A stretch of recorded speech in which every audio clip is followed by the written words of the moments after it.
இது ஃபர்ஸ்ட் மலேசியாவின் செய்திகள் உங்களுக்காக.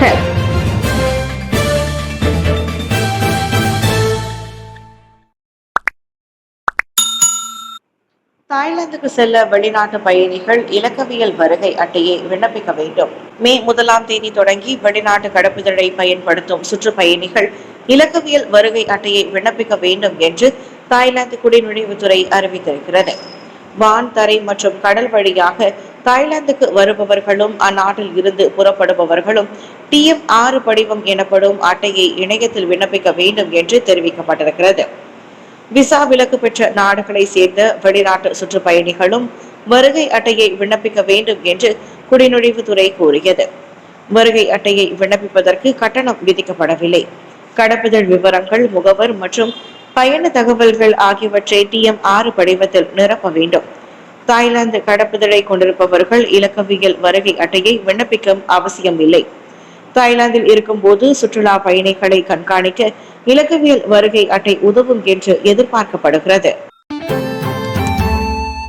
மலேசியாவுக்கு வருகை தந்துள்ளார் இந்தோனேஷிய அதிபர் பிரபாவோ. மாட்சிமை தங்கிய மாமன்னர் சுல்தான் இப்ராஹிமின் அழைப்பின் பேரில் மலேசியாவிற்கு வருகை புரிந்திருக்கும் இந்தோனேஷிய அதிபர் பிரபுவோ சுபியாந்தோவுக்கு நேற்று இஸ்தானா நெகிராவில் அதிகாரப்பூர்வ தேசிய வரவேற்பு நல்கப்பட்டது.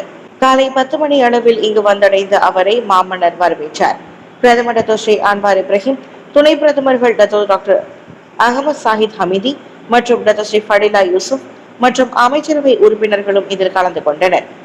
இஸ்தானா நெகிரா மையத்தில் நடைபெற்ற தேசிய வரவேற்பில் இரு நாடுகளின் தேசிய கீதங்கள் இசைக்கப்பட்டு பின்னர் 21 முறை குண்டுகள் முழங்க அரசு மலேசிய ராணுவ படையின் மரியாதை அணிவகுப்பும் நடைபெற்றது.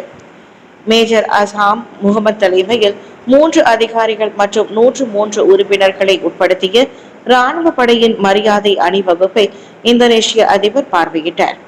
அதிகாரப்பூர்வ வரவேற்புக்கு பின்னர் மாமன்னர் சுல்தான் இப்ராஹிம், அதிபர் பிரபாவோ மற்றும் அதிகாரிகள் அனைவரும் விருந்து உபசரிப்பில் கலந்து கொண்டனர். முன்னதாக இந்தோனேஷிய அதிபர் பிரபாவோ சுபியாந்தோ நேற்று அதிகாலை மலேசியாவை வந்தடைந்தார். அவர் பயணித்த விமானம் அதிகாலை மணி 5:50 அளவில் அரசு மலேசிய ஆகாயப்படை விமான தளத்தில் தரையிறங்கியது. அலுவல் பயணத்தை முடித்துக் கொண்டு நாடு திரும்பினார் பிரபுவோ சுபியாந்தோ. மாட்சிமை தங்கிய மாமன்னர் சுல்தான் இப்ராஹிம் விடுத்த அழைப்பின் பேரில் மலேசியாவிற்கு அலுவல் பயணம் மேற்கொண்ட இந்தோனேஷிய அதிபர் பிரபுவோ சுபியாந்தோ நேற்று மாலை தனது நாட்டிற்கு புறப்பட்டார்.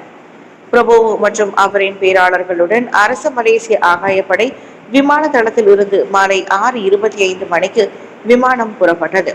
பிரபுவோவின் மலேசிய பயணம் தொடர்பிலான புகைப்படங்கள் அடங்கிய ஆல்பத்தை இந்தோனேசிய வெளியுறவு அமைச்சர் சுகியோனோவிடம் இயற்கை வளம், இயற்கை நிலைத்தன்மை அமைச்சர் நிக் நஸ்மி நிக் அகமது முன்னதாக ஒப்படைத்தார். மலேசிய பிறப்பு பத்திரத்தை பயன்படுத்தி மைகார்டு பெற்ற வெளிநாட்டு பெண் கைது. வியாபாரம் ஒன்றை தொடங்குவதற்காக மலேசிய பிறப்பு பத்திரத்தை பயன்படுத்தி மைகார்டு பெற்ற வெளிநாட்டு பெண் ஒருவரை நேற்று குடிநுழைவுத்துறை கைது செய்தது.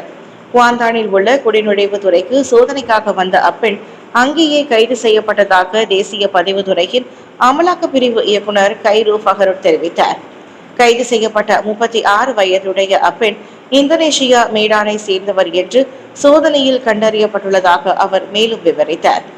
இதனிடையே குடிநுழைவுத்துறை சட்டம் செக்ஷன் 25 கீழ் அப்பெண் மீதான குற்றம் விசாரிக்கப்பட்டு வரும் நிலையில் குற்றம் நிரூபிக்கப்பட்டால் 3 ஆண்டுகளுக்கு சிறை தண்டனை மற்றும் 20,000 ரிங்கிட் அபராதம் விதிக்கப்படலாம். பெர்னாமாவுடன் நெருக்கமான ஒத்துழைப்பை ஏற்படுத்த கியூபா குடியரசு விருப்பம்.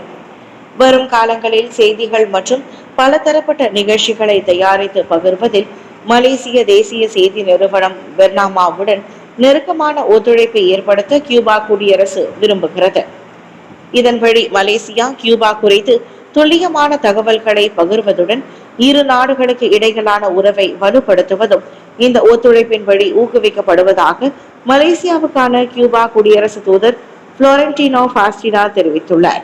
இந்த முயற்சியின் வழி மலேசியா போன்ற பிற நாடுகள் பற்றி கியூபா விரிவான தகவல்களை பெறுவதோடு இதனால் இரு நாடுகளுக்கும் இடையிலான அரசு தந்திர உறவுகள் குறித்து நாடு முழுவதும் உள்ள அனைவரும் அறிய வாய்ப்புள்ளதாக அவர் கூறினார். அதே வேளையில் இணையத்தில் பொறுப்பற்ற தரப்பினரால் பதிவேற்றப்படும் மலேசியா கியூபா குறித்த தவறான தகவல்களை இதன் மூலம் தவிர்க்க முடியும். STAM தேர்வு February 3 தொடங்கி 6, 10, 12, 13 ஆகிய தேதிகளில் நடைபெற உள்ளது. 2024ஆம் ஆண்டிற்கான STAM தேர்வு வரும் February 3 தொடங்கி 6ஆம் தேதி 10, 13, 12 ஆகிய தேதிகளில் நடைபெற உள்ளது.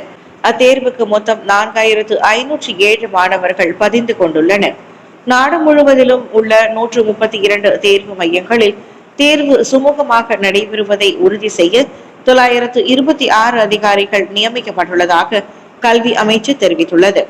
தங்களின் தேர்வு நாள், நேரம், குறியீட்டு எண், தேர்வு தாள் உட்பட தேர்வு காலம் முழுவதும் பின்பற்ற வேண்டிய விதிமுறைகளை ஆகிய தகவல்களை மாணவர்கள் தேர்வு அட்டவணையில் சரிபார்த்துக் கொள்ளும்படி கல்வி அமைச்சு நேற்று வெளியிட்ட ஒரு அறிக்கையில் நினைவுறுத்தியது.